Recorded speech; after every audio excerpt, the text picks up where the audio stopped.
Hey guys, welcome back to the channel. John here. It's time to start building our dreams, and that is exactly what we've been doing the last 5 years here on YouTube. And the last 3 years we've been focused on Jeeps and overlanding. I've always been a gearhead. I love Jeeps and I love diesel trucks. And so with that being said, we are going to talk about the 10 things that you need to consider before you start overlanding, or you just started overlanding.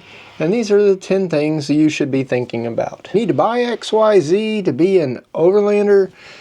I don't think that's true, but here's 10 tips I'm going to give you to help you guys out as you begin your overland journey. And for those experienced overlanders out there, this is going to be a little bit of a refresher. So I like to try to be myself. I'm not like the Dan Grex of the world where I travel the world, or Epic Family where they're retired and they travel all the time. I'm like you. I am what you would call a weekend warrior, where I try to take a few trips a year, adventures on the weekends, whenever I can fit it in to my busy schedule. And the Jeep lifestyle, you know, there's different types of Jeeps. You got the neon light Jeeps over here, you got the rock crawlers over here, and then you got us, the overlanders. 1% and 10% maybe are the overlanders, but there's overlanders no matter what brand you have. So some overlanders drive Subarus, some overlanders drive Jeeps, some drive Toyotas, Lexus, Land Rover, Range Rover, you name it. If it's got four-wheel drive or all-wheel drive, that's your first one, is you need to have a good all-wheel drive or four-wheel drive vehicle, preferably one with low range. The next thing is you must have solid recovery points. That is recovery points where somebody can lash onto you, either your front bumper or rear recovery points, so they can pull you back out, or you can assist somebody else with a recovery mission. So with that being said, recovery points. That's the second most important thing you need. And those recovery points, they need to be tied into the frame, because otherwise you are going to rip one of those recovery hooks off, like, you know, the little bolt-on, screw-on ones that go in the front of an Audi or European car. It needs to be bolted to the frame, preferably with some heavy-duty grade 8 bolts that go to the frame. So the third thing I'll say is maintenance. Maintenance is critical. Maintenance keeps you on the road. Maintenance gives you that ability to go 150, 200,000 miles before any major malfunction on your vehicle. Preventive maintenance checks and services, it's important. So things like checking your oil, changing your oil, checking your transmission fluid, checking your differentials, changing your differential fluid, changing your transfer case fluid every 20,000 miles or as needed. If you're one of these guys who wants to do oil analysis, go do the oil analysis. The other thing is your brakes. As you use your brake pads down, your brake fluid is going to come down in the reservoir, and you need to replenish that. You also need to check your pads, your rotors, or your drums if you have drum brakes. But for the most part, you need to do the maintenance yourself if you can.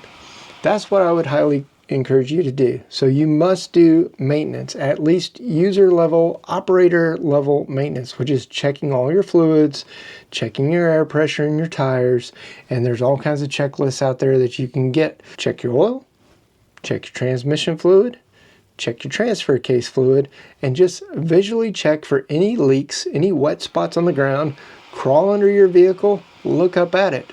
You'll be amazed. But if you see an oily residue, you probably have an issue that is going to start causing you problems and could be significantly expensive to repair in the future. All right, so now we've got those 3 out of the way, let's move on to number 4. Well, I sat there and I thought about, you know, all these overlanders tell you, you must do this. And I'm just taking a common sense approach to this. The one thing I will tell you is you must plan, okay? Planning can be rapid planning. Planning can be deliberate planning, hasty planning. I want to go on this trip at the last minute. Let me grab these things and take them with me. At a minimum, you need to think food, water, shelter, okay? Where are you going to sleep? If you got a rooftop tent, that's great. If you got another tent, make sure you take a sleeping bag, an air mattress, whatever it is that makes you a little bit comfortable. Plan for the weather. Think about, you know, changes in weather. If it's cold outside, if you don't have a diesel heater, you need a sleeping bag that's at least rated for the weather you're in, and always carry an emergency blanket. Things I would highly recommend to you is a dry change of clothes. So some wet weather gear and a dry change of clothes. That goes into that creature comforts and survival. Okay, if your vehicle rolls off the side of a cliff, hopefully you can go recover a bag that's got all this stuff in it, such as dry and warm clothes, maybe a blanket for wintertime, and then emergency food and water. That doesn't have to be anything fancy. It can be a ready-to-eat meal. It can be some granola bars, power bars. It could be extra water. Those are things that you want to make sure that you've got a bare minimum supply of, so you can, you know, if a vehicle breaks down and you're stuck there, worst case, a day, 2 days, 3 days, you at least have food and water until someone can come to your aid. That's where we're going to get into our next topic. You must have a communications plan. Where we go in the mountains, there's not always cell phone reception, so you have to plan like there isn't. I at least let a friend know, or something, you know, where I'm going. The other thing is a PACE plan, a primary, alternate, contingent, and emergency. Your primary is usually going to be your cell phone, okay? Alternate plan is typically your radio. So phone, radio. And then, you know, if you got satellite or something like that, that's good to have a contingency. And your emergency is like a red star cluster, literally, like flares, smoke, something you can light on fire to say, hey, come rescue me, SOS, I need help.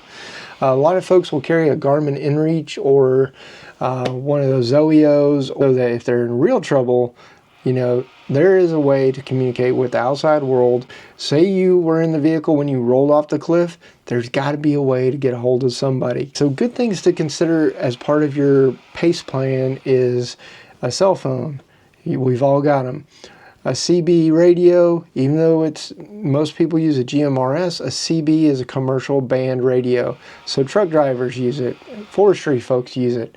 The next one is GMRS, and there's guys that sit there with their little radios and they'll talk long distance, and they'll be on in the middle of the night, and they like to monitor it. That's their hobby. So again, at a bare minimum, you want to tell someone, your wife, your significant other, a friend, a family member, you want to tell somebody, hey, here's where I'm going, here's who I'm taking with me, this is how long we're going to be gone. If you don't hear from me, call my mom, call my dad, and then these are the actions I need you to take, okay?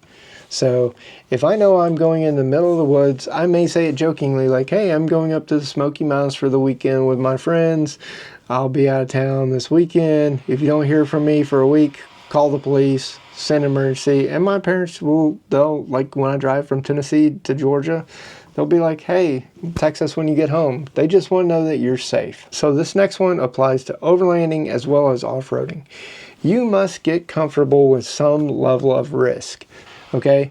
Part of that is learning your vehicle. That's why we talked maintenance earlier. Learning how to change the fluid. So if you hear noise and something starts acting up, you catch that. You know how to fix it if you didn't install yourself. Also, you need to learn the limits of your vehicle, okay?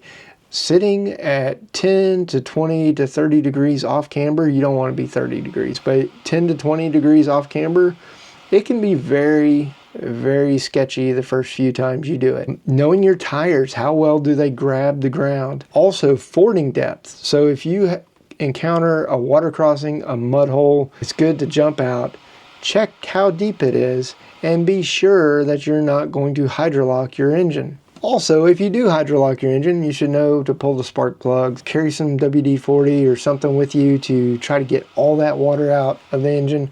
But I digress. The other thing is wild animals. You may not think about it, but if you go out west, they have grizzly bears. And in Tennessee and Georgia and the Carolinas, there are black bears. There's mountain lions. There's other wildlife out there that can be dangerous. In the deep south, you have alligators and snakes and snapping turtles and all kinds of stuff that can kill you. It's like a million ways to die in the West, but you're going overlanding, you're going to be outdoors, there's going to be some residual risk there. And then lastly, other humans. You drive this nice vehicle with a tent, they may see you as a target. And people are going to be curious, but you don't want to attract the wrong type of curiosity. And the last one I've got in here is you must have a first aid kit. Now, you can start off, you can go to Bass Pro Shop, you can go to Academy Sports, and you can get a basic first aid kit. You're gonna have, you know, some stuff in case you get an insect bite, you cut your finger, you bust your knee open. A step above that would be a true trauma kit. I'm not an EMT, so I'm not going to pretend that I'm the smartest person in here, but I do know how to apply a tourniquet if I start bleeding out or somebody I'm with starts bleeding out. So with that being said, go do some research. I'm glad you guys are interested in overlanding, and hopefully this video was informative to at least get you started. And for you seasoned overlanders out there, hopefully we gave you a refresher. And once again, I'm all about, you know, inspiring, informing, and ensuring that you have the tools you need to get out there and start building your dreams.